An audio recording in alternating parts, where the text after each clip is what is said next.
개코수학의 짱니지 선생님입니다. 자, 우리 친구들 오늘은요. 우리가 이제 정말 중요한 부분을 할 차례입니다. 뭐냐면 연립방정식 활용 중에서도 거리, 속력, 시간에 관한 문제들 좀 풀어보도록 할게요. 자, 여기에 있는 문제들은 여러분들이 시험 문제에 있어서 정말 중요한 부분이다라고 보시면 되고 좀 큰 부분을 차지한다라고 보시면 돼요. 꼭 들어가거든. 꼭 들어가니까 여기 있는 문제들은 여러분들이 다 스스로 풀 수 있을 때까지 좀 연습을 해주셔야 되겠죠? 자, 그럼 본격적인 활용 부분들, 그 중에서도 가장 중요한 유형들 정리를 좀 해보도록 하겠습니다.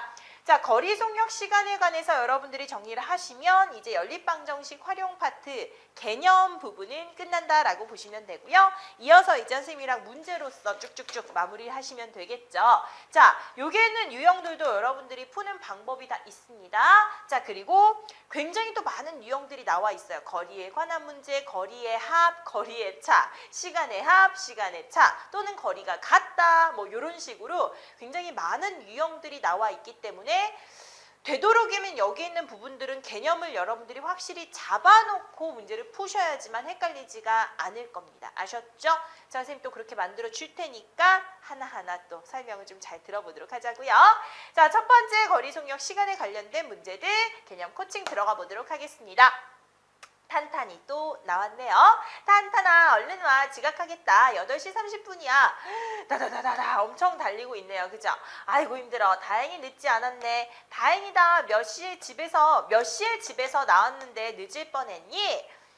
조금 늦게 8시에 출발했어. 처음에 늦지 않을 줄 알고 시속 4km의 속력으로 걸어오다가 자, 시간을 보니 늦을 것 같아서 우와 8km의 속도로 뛰어서 왔다라고 했습니다. 자, 그래 힘들었겠다. 근데 집에서 학교까지 거리가 얼마지? 3km야. 그럼 네가 집에서 학교까지 걸은 거리와 달린 거리는 각각 얼마일까? 라는 또 이런 생각을 했네요. 그죠?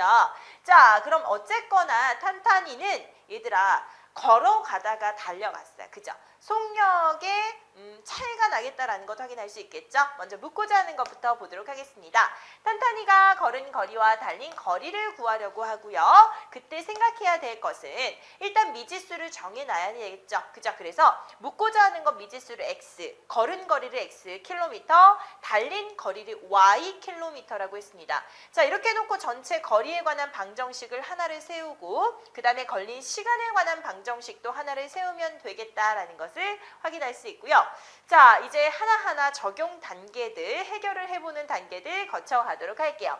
자, 여기 지금 아까는 살짝 얘기가 되어 있지만 거리, 속력, 시간에 관한 문제입니다. 여러분들 이제 요거 모르는 친구들은 없죠? 우리 1학년 때도 얘는 만났었습니다. 거리, 속력, 시간. 자, 그럼 거리를 구하는 공식은 어떻게 되는 거죠? 자, 여기에서 그렇지. 얘는 거리는 속력 곱하기 뭐가 된다라는 것, 시간이 된다라는 걸 확인할 수 있어요. 그래서 속력을 여기다 써놓고 그 다음 시간을 이쪽에다 써놓으면 거리라는 것을 구하려면 구하고자 하는 것을 이렇게 가려주시면 되고 속력 곱하기 시간을 만들 수 있고요. 속력을 구하려고 합니까? 시간분의 거리가 되고요. 시간을 구하려고 합니까? 속력분의 거리가 됩니다. 그러니까 우리가 일상생활에서 사실 속력이라는 거랑 속도랑 차이가 있는데 그냥 구분하지 않고 쓰긴 합니다. 아까도 살짝은 나오긴 했는데요.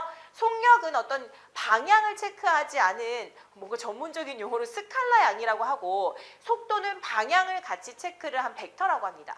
그건 구체적으로는 안 들어가셔도 되고요. 어쨌거나 둘은 뭔가 다르구나라는 거 미리 알고 계시면 좋겠죠. 자 여기선 속력이 나오는데 속력. 방향 생각하지 않고 그냥 속력, 빠르기만 체크하시면 돼요. 그래서 속력은 빠르기다라고 보시면 되고요.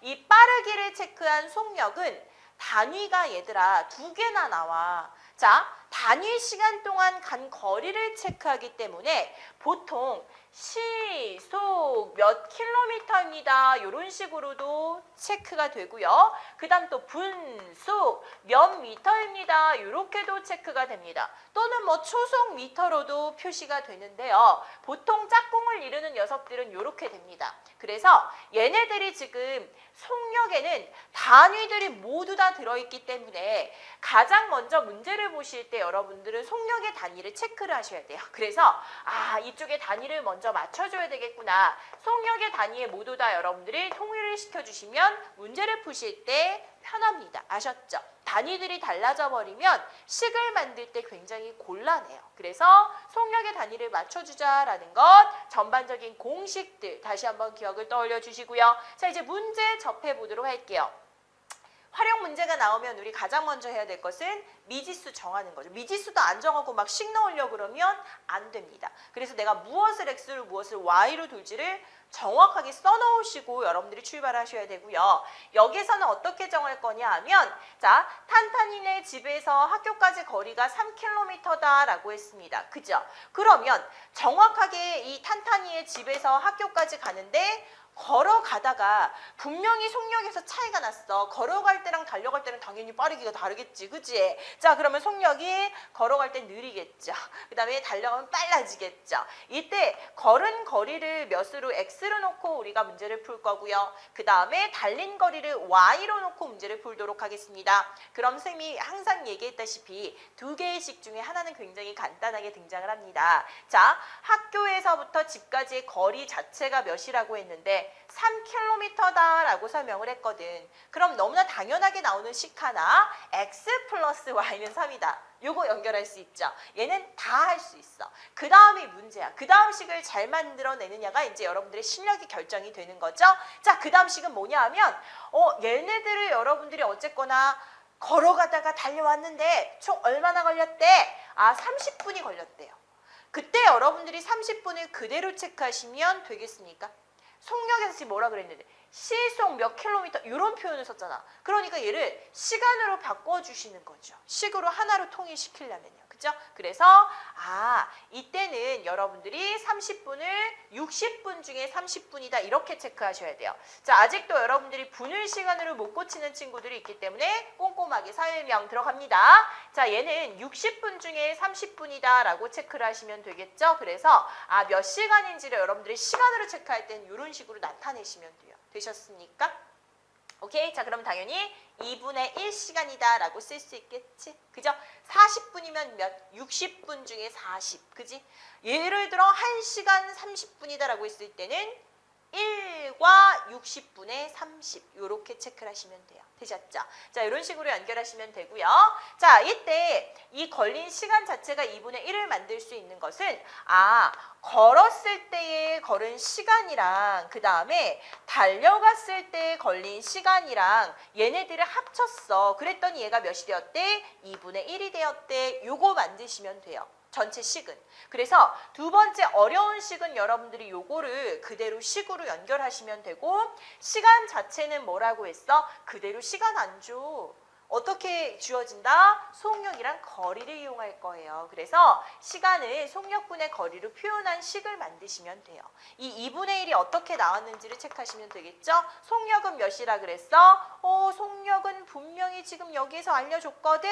자, 4라고 했거든. 4. 그죠? 시속 4km 뭐 이런 표현을 썼었고요. 그 다음에 시속 8km 뭐 이런 표현을 썼을 겁니다. 그죠? 그 앞에 문제에서. 그러면 속력분의 거리 x 그 다음에 달렸을 때 속력 당연히 빨라지겠죠. 속력분의 거리 y 이렇게 지정을 해주시고 얘가 2분의 1이 되었다 만들어 주시면 돼요. 됐죠? 그래서 하나는 거리에 관한 식이 나왔고 아주 쉬운 식이었어. 하나는 시간에 관련된 식이 나왔다. 시간의 합이다 라고 보시면 돼요. 유형을 정리할 때 여러분들이 두 번째 식에서 얘는 시간의 합에 관한 문제구나 이렇게 눈치를 채시면 되겠습니다. 됐니 얘들아? 요거 하나 딱 적어 놓으시면 안 헷갈리실 겁니다. 이제부터 여러분들이 거리 속력 시간은 굉장히 많은 유형들을 만날 거기 때문에 그때그때 좀 어떤 유형인지를 좀 구분해 놓으시면 문제들을 만날 때 조금 편할 거예요. 아셨죠? 자, 물론 유형별로 외우라는 건 아닙니다. 우리 이렇게 4단계로 항상 거쳐서 생각하시면 저절로 문제들이 풀리긴 하겠지만 그래도 이 활용 문제만큼은 여러분들이 이런 식으로 조금 하나하나 연습을 해주시는 게 좋겠습니다. 자, 이제 계산하는 것은 깊게 들어가지 않을게요. 왜? 다 할 줄 알고 당연한 것이기 때문에 오늘 계산에 깊게 들어가면 여러분들이 식 세우는 거에서 또 헷갈립니다. 그래서 오늘 이 부분에서는 여러분들이 계산은 당연하게 빨리 연습장에다 막 빨리빨리 해보세요. 확인해 보시고. 자, 계산했더니 x는 1 나왔고 y는 2 나왔습니다. 중요한 건 활용해서 답하는 거죠. 그래서 얘는 탄탄이가 걸은 거리는 1km, 걸은 거리는, 그 다음에 달린 거리는 2km다라고 할 수 있다라는 것 체크하시면 되겠죠. 자, 이렇게 해서 여러분들이 연립방정식, 그 중에서도 거리 속력 시간에 아주 대표적인 문제 하나를 만나봤다라고 보시면 돼요. 자, 이제 개념들 선생님이 다 챙겨줬으니까 조금 더 정리해서 저장을 해보도록 할까요? 거리 속력 시간에 관련된 문제 당연히 요 식 외워야 된다는 것 염두에 두시고요. 그 다음 어떤 식으로 풀어야 되는지 이런 셈 설명을 했습니다. 항상 문제 먼저 읽고 x가 뭔지 y가 뭔지 구분해? 그거 먼저 적어 놓으시고 그 다음에 연립 방정식 2개 세우시면 되고요. 그 다음 푸시면 되고 답 확인하시고 단위 써주시면 돼요. 단위는 특히나 누구? 속력의 단위를 맞춰주자라고 했습니다. 오케이? 자, 그럼 개념 스마트 부분 하나만 더 보도록 하겠습니다. 거리 속력 시간 문제 풀 때 여러분들이 주의해야 될 대점 다 얘기했지. 다 단위를 맞추자라는 거야. 그래서 거리와 시간의 단위를 통일을 시키셔야 되고요. 일반적인 거리의 단위는 킬로미터, 시간의 단위는 시로 통일을 하고 아닐 때도 문제마다 달라 미터랑 분으로 나올 수 있습니다. 자, 간단하게 그림을 그려보면서 문제를 푸는데 아주 많이 도움이 된다라는 것. 선생님이 그때그때 또 요령도 챙겨주도록 할게요. 문제 풀 때마다. 자, 그래서 보통 일반적으로 거리 속력 시간의 문제는 거리에 관한 식이나 또는 시간에 관한 식을 세워서 연립방정식을 만든다라는 것. 그러니까 다 그렇지는 않지만 대부분 많은 문제들이 그렇게 나온다라고 받아들여 주시면 돼요. 아시겠죠?